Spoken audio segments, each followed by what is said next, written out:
Savoir comment avancer dans mes projets. Si vous vous posez cette question, je vous partage 10 clés dans cette vidéo.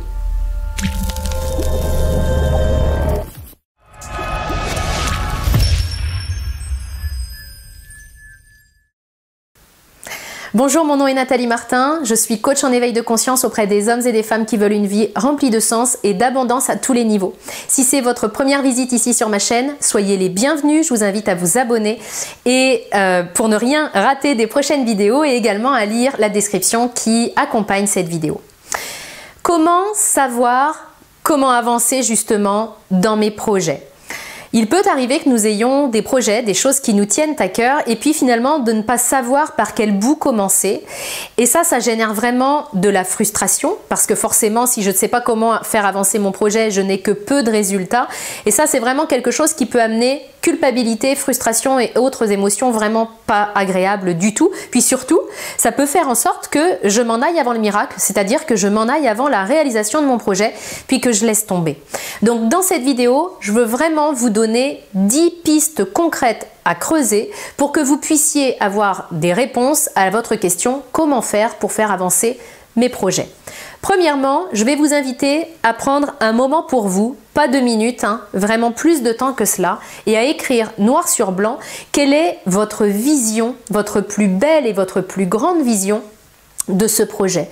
Écrivez-la vraiment en détail, le plus en détail possible. Si on se parlait dans 3 ans, et puis que vous me disiez, Nathalie, c'est extraordinaire parce que ma vision s'est réalisée à merveille, eh bien, qu'est-ce qui devrait se passer concrètement? Quelle est votre vision, votre grande vision à 3 ans de ce projet?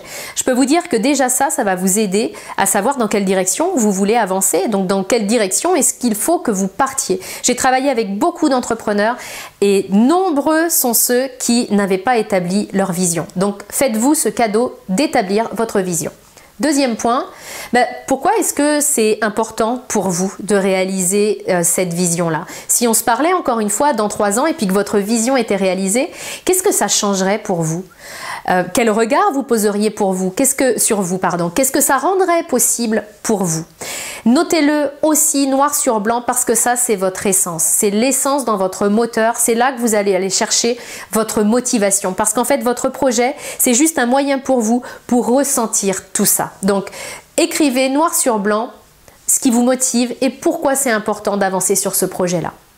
Troisième point, identifiez là encore par écrit et noir sur blanc toutes vos ressources, les ressources que vous avez, de quel temps est-ce que vous disposez par exemple pour développer votre projet, de quelle capacité financière, de quelle personne pour vous aider. Donc une colonne les ressources que vous avez et une colonne les ressources dont vous manquez. Quels sont les moyens financiers dont vous pouvez manquer? Quelles sont les compétences dont vous manquez également? Quel est le temps qui peut vous manquer? Ayez une vue claire de vos ressources, là où vous pouvez aller chercher de l'aide et puis aussi de ce qui vous manque parce que vous allez mettre en route votre cerveau pour savoir comment combler ces ressources manquantes. Quatrième point, faites ce qu'on appelle un rétro-planning. Pour atteindre votre vision dans 3 ans, pour qu'on soit capable tous les deux de se parler et puis que vous me disiez, Nathalie, c'est génial, ça y est, ma vision, elle s'est concrétisée. Elle ne va pas se concrétiser dans la nuit de 2 ans et 364 jours. Bien évidemment, ça va être progressif. Donc, pour en être rendu là où vous voulez en être dans 3 ans, eh bien, que doit-il s'être passé déjà dans 2 ans? Réfléchissez, posez-vous, puis demandez-vous où vous devez être dans 2 ans, où doit en être votre projet si vous voulez avoir atteint ces objectifs-là dans 3 ans. Lorsque c'est fait, mais je vous invite à ne pas essayer de gagner de temps en les faisant juste dans votre tête, écrivez-le. Lorsque c'est fait, vous rétrécissez encore le délai. Et dans 1 an, si je veux en être là dans 2 ans, dans 1 an, où est-ce qu'il faut que je sois? Prenez le temps, mettez sur pause, faites-le. Je raccourcis encore dans 6 mois. Où est-ce que je dois être? Pour avoir cette discussion dans 3 ans, je dois être ici dans 2 ans, je dois être ici dans 1 an, dans 6 mois, je dois être ici. Et on rétrécit une dernière fois. Où devez-vous être rendu? Que devez-vous avoir accompli et que devez-vous faire dans le mois qui arrive?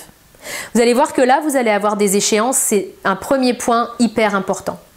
5e point, du coup, si vous avez bien travaillé au 4e, eh bien vous avez votre menu pour le mois à venir. Donc dans le 6e point, donc je vais vous inviter dans le 5e à regarder le menu, puis dans le 6e, si les étapes de votre menu sont assez complexes, je vais vous inviter à les découper en étapes plus petites pour avoir finalement à la fin de ce 6e point des toutes petites étapes que vous avez à mettre en place dans le mois qui vient. 7e point, pour chacune de ces petites étapes, donnez-vous une date limite. Assurez-vous de bien choisir celle-ci. Je vais vous prendre un exemple concret pour que vous compreniez. Lorsque je fais cet exercice-là en coaching individuel, il peut m'arriver d'avoir à le faire avec un de mes clients. Ça m'est arrivé plusieurs fois qu'une des petites étapes pour le mois à venir, ce soit appeler un organisme par exemple. Je dois me renseigner auprès de l'administration. Et puis quand on en arrive à la date et que je demande à mon client quand est-ce que tu peux faire ça, là il y a une réflexion qui s'installe et puis ça arrive qu'on me dise d'ici la fin du mois, donc 15 jours ou 3 semaines après. Si vous êtes là-dedans, c'est important de vous interroger sur est-ce que je suis capable de rétrécir et de réduire finalement le délai. Parce qu'on parle d'un coup de fil. Un coup de fil, c'est combien de temps? C'est 5 minutes. Est-ce que j'ai pas le moyen de trouver 5 minutes entre aujourd'hui et beaucoup plus tôt que dans 15 jours, 3 semaines? Parce que si je rétrécis le délai, si je raccourcis le délai sur chacune de mes actions, c'est bien évident que peut-être bien avant 3 ans, votre vision, elle va être réalisée. Sauf que si je dilate les délais pour chacune de mes actions, c'est ça qui fait que je vais pouvoir perdre en motivation parce que ça s'étale dans le temps et je n'avance pas. Donc à chaque fois, pour chacune finalement de ces actions, vous allez vous donner une date. Et en même temps, vous allez vous questionner sur cette date en vous disant est-ce que j'ai pas le moyen de réduire ce délai-là? 8e point, vous avez vos dates, vous avez vos actions. Maintenant, vous prenez votre agenda et vous notez les différentes étapes en fonction des dates que vous avez choisies au 7e point. 9e point, vous avez les actions, vous avez l'agenda, vous savez quand est-ce que vous devez le faire. Eh bien, passez à l'action. Faites-vous vraiment le cadeau de tenir vos engagements, votre projet.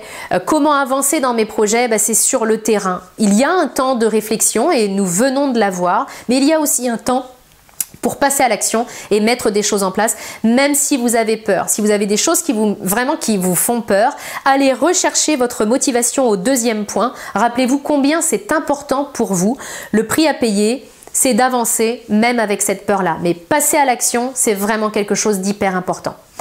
10e point, célébrer, célébrer, célébrer. Chacun de vos pas, chacune de vos victoires, ça va vous permettre d'entretenir la motivation. Alors c'est quoi célébrer? C'était vraiment quelque chose qui m'était étranger jusqu'à il y a quelques années. C'est mettre en lumière ce que nous faisons de bien. C'est arrêter de passer sous silence tout ce qu'on fait de bien comme si c'était normal pour juste regarder ce qui nous reste à faire ou ce qu'on a manqué finalement. Ça c'est utile parce que ça permet d'évoluer, mais en même temps, c'est pas ça qui va vraiment nous motiver. Ce qui va nous motiver, c'est de sentir que notre projet, votre projet, il est en train d'avancer. C'est de sentir que vous avez fait quelque chose de courageux et vraiment de le mettre en lumière en faisant un truc spécial. Ça peut être simplement, je m'arrête 5 minutes et je me dis, ouais, t'as fait du bon boulot, c'est chouette que tu aies eu le courage de faire cet appel-là. Ça peut être boire un verre entre amis ou avec votre conjoint pour vraiment vous dire j'ai fait ça, puis un verre de quoi que ce soit, peu importe. Mais vraiment pour souligner tout ce que vous avez fait de bien à chaque étape de votre parcours, c'est là que vous allez aller chercher votre motivation. Je termine avec ma question coaching du jour. Quel est le premier point, le premier pas et la première action que vous allez faire pour pouvoir faire avancer votre projet? Si cette vidéo vous a aidé, je vous invite à la liker et à la partager pour qu'elle puisse aider d'autres personnes. Vous pouvez aller plus loin dans la construction du projet si vous avez vraiment besoin d'étape par étape. Je vous invite à plonger dans ma formation 21 jours pour reprendre votre vie en main. Vous allez voir qu'il y a vraiment des outils pour vous aider à avancer efficacement dans votre projet avec vraiment un plan d'action à mettre en place et puis aussi avec l'aide d'un groupe Facebook de soutien. Donc je vous mets toutes les informations dans la description et puis ici dans le petit icône qui apparaît. Je vous retrouve très bientôt dans une prochaine vidéo.